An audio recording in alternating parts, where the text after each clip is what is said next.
G'day and welcome back to another fight video. It's Duke Stefan here from Lockark, and in today's video we are looking at Duke Fabian, one of my faves, and Duke Floki, who I don't actually know, but am very interested to see more of his fighting. Before I do start that, very quickly, you can see the little banner thing there that says there's a 100 opponent journal link in description. I've created a book called the 100 Opponent Journal. It is a tool for us to use to be able to document feedback from our fights, analyze that feedback, and be able to essentially extract out actionable items for us to use as improvement opportunities. So definitely want to recommend you take that. Have a look at that. There is going to be a separate video on the channel for that, just to dig into it a little bit deeper. So take a look at that. But with that, let us get into this video. And I'll pop myself down here. We're on full screen. Great. So let's just take a look at this at full speed a couple of times and see what we can see, and then we'll slow it down. So it helps if I...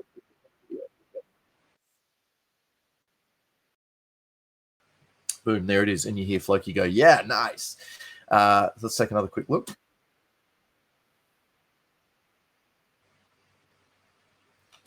Super quick moment. There's actually quite a lot happening here. So let's just drop it back to 25%. Watch it in slow-mo.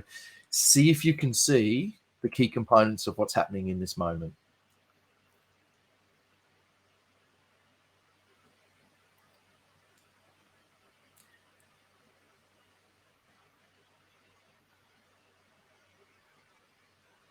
Cool. So there's three things that I really want to look at in this. And the first thing is the way that Fabian draws Floki out, the actual shot itself, and then his recovery. So let's have a look. We'll just go frame by frame. So we can see they're facing up. They're both sword foot forward. We've got a nice square shield, rectangular center grip, and a round center grip. So here's the first thing. Fabe steps forward. So his whole body's coming. Look at his posture and his alignment. Amazing. It's beautiful. It's a great step. Just a natural step for him, the way that this step just kind of, it just falls onto it. Little bit of a push with the back foot. But look what's happening with his sword here. Flicks the hand out with the tip. Flicks the tip forward to draw Floki out. All right. So, and you can see Floki responds to that by pushing his shield forward to try and cut the cone of attack, right? So tip comes forward, draws him out. And interestingly, have a look at what Fabes has done with his hand as he does this. So you can see the basket hilt's flat on here. As he tips this, he's already rotating the hand. So it's just lovely. So that's the initiation, right? So he initiates a threat to an open area, in this case, the offside head of Floki. Floki pushes the shield forward to draw, to try and cut the cone of attack. And then look at what happens here.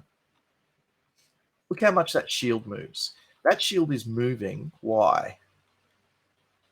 It's moving because Fabes catches it with the basket hilt of his sword. Look at this connection point right here. So he's actually deliberately punched down into the bottom of the shield with the basket hilt of his sword. So he's actually driven the sword forward. He's kept the tip nice and back, like it's really nicely back, because he's going to whip that forward as he punches. So he's actually punched the shield and then whips, right? And it catches.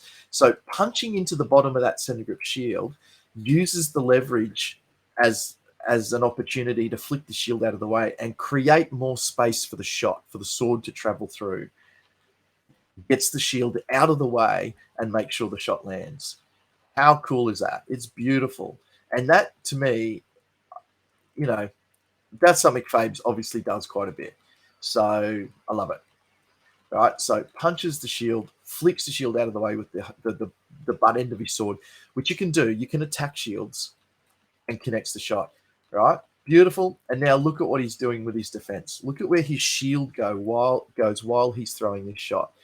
So the shield travels forward with him. He presses his shoulder into it, so the shield kind of hits a spot, and then he folds his body in behind it. He doesn't pull the shield back to him a lot. It travels backwards a little bit, but it's really like he gets it in position and then falls in behind it a bit, right?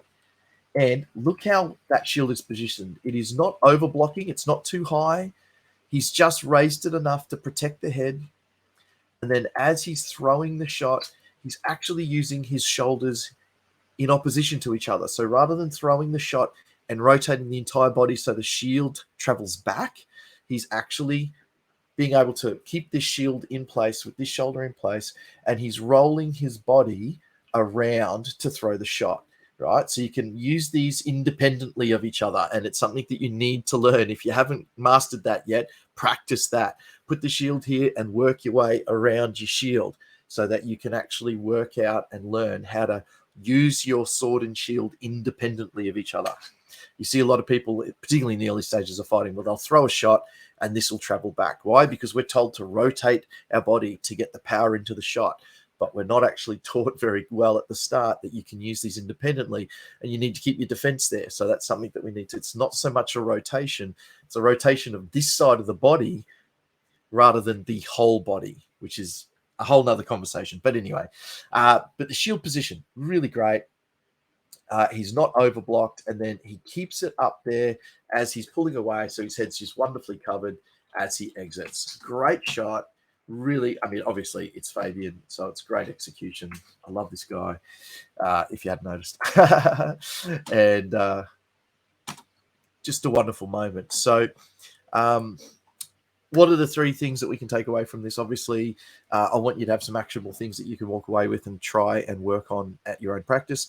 So, one, initiating something that draws your opponent out.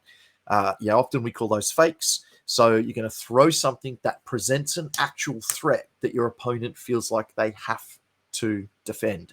So if you're attempting fakes and you are not getting the result of your opponent moving, then that means you need to think differently about how you're throwing that fake against that opponent. That opponent might be highly skilled enough that they can tell that it's not actually a committed shot, so they're not going to worry about it. So you might need to do something differently against that opponent.